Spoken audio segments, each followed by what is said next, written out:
बच्चों आज मैं कक्षा 11 विषय व्यवसाय अध्ययन पार्ट 1 व्यवसाय व्यापार एवं वाणिज्य। इससे पहले वाले भाग में मैंने आपको व्यवसाय और व्यापार के बारे में ये बताया था, यानी कि व्यावसायिक क्रियाएं आर्थिक और अनार्थिक। आर्थिक क्रियाएं कौन सी होती हैं? जिसमें हम धन संबंधित कार्य करते हैं, यानी कि कोई भी व्यापार करते हैं वो धन को प्राप्त करने के लिए करते हैं। और अनार्थिक क्रिया कौन सी होती है? जिसमें हम सेवा भाव से काम करते हैं। जैसे एक देशभक्ति का कार्य करना, हम देश के लिए अपने कार्य कर रहे हैं तो वो सेवा भाव हो जाता है, तो उससे हमें धन का कोई लाभ नहीं है। या हम कोई धार्मिक कार्य कर रहे हैं, पूजा पाठ कर रहे हैं, मंदिर के प्रदर्शन के लिए, मंदिर को बनाने के लिए हम लोगों से संपर्क कर रहे हैं, तो वो कार्य जो होता है वो आपका अनार्थिक क्रियाओं में आ जाता है।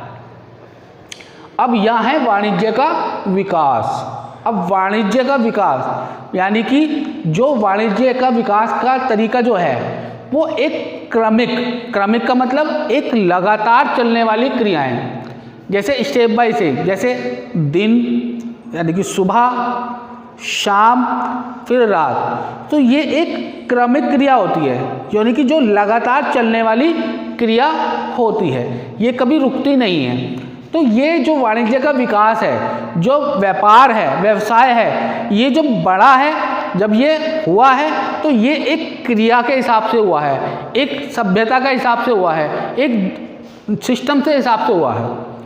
तो इसको हमने विकास को 6 भागों में बांटा जा सकता है। यहाँ पर मैं आपको अभी 3 भाग के बारे में ही बता रहा हूँ। तो सबसे पहला भाग है आपका आत्मनिर्भरता या आखेट युग। ये बच्चों उस समय का युग था जब कोई लेन देन नहीं होता था, किसी से कोई व्यापार नहीं होता था, तो लोग जो काम करते थे वो एक आत्मनिर्भरता के हिसाब से, किसी से मांगना नहीं, किसी से छीनना नहीं, ये सिर्फ एक शिकारी युग जैसा होता था, जानवरों जैसे जाते थे, मारा खा लिया। तो आत्मनिर्भरता या आखेट युग, यह युग स्वावलंबन का युग कहलाया जाता था, यानी कि इसमें मनुष्य केवल और केवल प्रकृति पे निर्भर था। यानी कि जो चीज़ प्राकृतिक ने एक उगाई है, यानी कि जो स्वतः ही चीज़ें आ रही थी, जैसे जानवर है, फल सब्जियां, तो ये सब चीज़ें क्या होती हैं? प्राकृतिक चीज़ें। यानी कि जो जंगल है, जंगल में अपने आप ही पेड़ उग गए हैं और वो फलों से लदे हुए हैं, कंदमूल है, जानवर जो जंगलों में घूम रहे हैं, तो ये सब चीज़ें क्या है? प्राकृतिक। यानी कि प्राकृतिक की जो देन होती है उसी के ऊपर वो मनुष्य निर्भर था। तो वह खाने पीने व तन ढकने के लिए भी प्राकृतिक वस्तुओं का ही उपयोग करता था। जैसे खाना है तो जानवरों को मार लिया, वो खा लिया, या पेड़ों पर कोई फल कंदमूल, तो इस तरह के फल आते थे, वो खा लिए। और अगर उसे ठंड लग रही है या किसी तरह की कोई परेशानी आ रही है तो पत्तों को तोड़ लेता था, बड़े बड़े पत्तों को, तो उससे वो अपने तनों को ढकता था। तो ये सब चीज़ें क्या थी? प्राकृतिक चीज़ें। यानी कि प्यास लगी, नदी जा रही है, पानी पी लिया, तो वो पूरी तरह प्राकृतिक पर निर्भर था।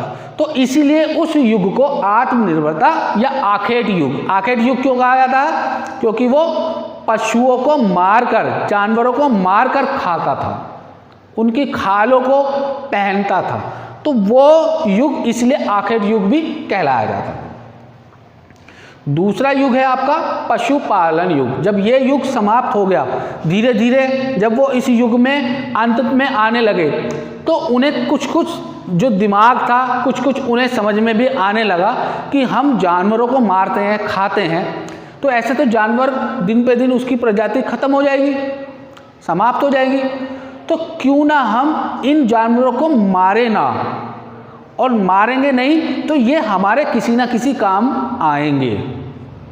तो वहाँ से फिर पशुपालन यानी कि जानवरों को पालने का काम शुरू हुआ, फिर उस युग का शुरुआत हुई। पहले वाले युग में क्या था? आखेट युग, शिकार करा, मारा, खाया। लेकिन जब जैसे जैसे वो युग बढ़ता गया, क्रम बढ़ता गया, आगे जाते गए, तो उन्हें धीरे धीरे उस चीज़ की समझ आने लगी, और जब उस चीज़ की समझ आने लगी तो फिर वो उन पशुओं को पालने लगा। तो इस युग को पशुपालन युग कहा गया। तो इस युग में मानव पशुओं को मारने के स्थान पर उनका प्रयोग करने लगा, उसे मारा नहीं, उसका प्रयोग करने लगा, तथा उसने एक समूह में रहना प्रारंभ किया, यानी कि एक वर्ग बना लिया जहाँ पर वो रहता था। उसने एक पूरा इलाका था, एक समूह बना लिया। तो इस युग में दस्तकारी, मिट्टी के बर्तन, उनके कपड़े, औजार आदि का निर्माण होने लगा। जब एक समूह बन गया, पत्थर हुए, पत्थरों को वो दस्तकारी करने लगे, मिट्टी को गीला किया, बनाया, बर्तन बन गए, पत्थरों को नुकीला करा, घिसा, तो वो एक हथियार बन गए, औजार बन गए। तो इस तरह उस युग में, पशुपालन युग में, इन सब चीज़ों का निर्माण करने लगे। जैसे जैसे विकास बढ़ने लगा, जैसे जैसे उनकी प्रक्रिया आगे बढ़ने लगी, तो वो युगों का अंत होने लगा। जैसे पहला युग था आपका आखेट युग, आखेट युग में वो शिकार करता था, शिकार करने थे, धीरे धीरे उनकी प्रवृत्ति में चेंज आने लगी, तो वो शिकार ना करके फिर उन पशुओं को वो पालने लगे। और जब पशुओं को पालने लगे तो उनका दूध होने लगे, फिर उनसे अपना तरह तरह का काम करने लगे। फिर जैसे जैसे उनका आगे का प्रकार, आगे का जो युग बढ़ता गया, तब फिर वो उसमें दस्तकारी, हाथों के द्वारा कई चीज़ों का निर्माण करने लगे, जैसे मिट्टी के बर्तन, ऊन के कपड़े, औजार आदि, इन सब का निर्माण होने लगा। तो जैसे जैसे इनका विकास होता गया, तो ये सब अवस्थाएं कैसी हैं? क्रमिक अवस्थाएं, यानी कि क्रम से चलने वाली अवस्थाएं। तो जैसे ही पशुपालन का युग समाप्त हुआ, फिर हुआ युग कृषि युग, यानी कि खेती बाड़ी का युग। तो जब इस युग की शुरुआत हुई, तो उन पशुओं के द्वारा ही, जब इन्होंने एक समूह बना लिया, एक जगह बना ली, तो जब ये जहाँ रहने लगे, तो वहाँ पर उन्हें फिर खाने पीने की व्यवस्था करने में कठिनाई होने लगी कि कैसे हम इस समस्या का निवारण कर सकें, कैसे हम उस समस्या से जूझ सकें। तो तब कृषि युग का आरंभ हुआ। तो अब मानव एक ही स्थान पर रहकर कृषि करने लगा। जब उन्होंने एक समूह बना लिया, एक जगह पर अपना निर्माण कर लिया, तो तब वो वहाँ रहकर, फिर जब वो रहने लगा एक जगह, तो फिर कृषि करने लगा, खेतियाँ करने लगा।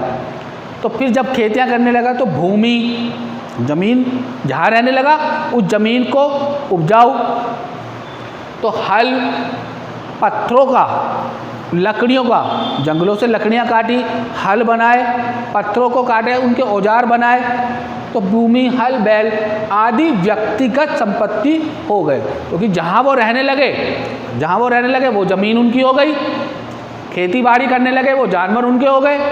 ऐसे उन संपत्तियों को उन्होंने व्यक्तिगत संपत्ति बना ली। और वहीं से ही, उसी युग से ही दास प्रथा का भी आरंभ हुआ। दास प्रथा मतलब लोगों को अपने यहाँ रखकर काम करवाने लगे, जैसे जानवरों को करने लगे, ऐसे ही वो उनको भी करने लगे।